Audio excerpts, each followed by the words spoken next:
Shoddy Heroes Day platforms spark public outrage. August 12, 2025. Across Zimbabwe's provinces, Heroes Day celebrations yesterday were overshadowed by controversy after photos emerged showing poorly built brick and cement platforms used for provincial ministers who were officiating at the events. The structures, small, crudely finished, and without the usual red carpets, became the subject of widespread jokes and criticism on social media. Many Zimbabweans described the platforms as a symbol of the government's misplaced priorities and chronic lack of competence. Yesterday, they didn't even put the little red carpets they normally use to cover the shame. One observer remarked online, "A regime that cannot build a dignified platform to celebrate Heroes Day is the same regime that has failed to build hospitals, provide clean water, or create jobs." Critics suggested the poor workmanship could be linked to inflated tenders, a recurring theme in allegations of government corruption. Power also needs competence,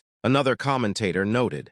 If you are a corrupt leader, at least be competent. Adding to the furore, separate images showed President Emerson Mnangagwa enjoying a personal red carpet treatment, including at a construction site, further fueling accusations of self-importance and comical theater. As debate over the platforms rages on, analysts say such incidents reinforce public frustration over governance, resource management, and the state's commitment to honoring national events with dignity. For more updates on national affairs, like, subscribe, and turn on the notification bell.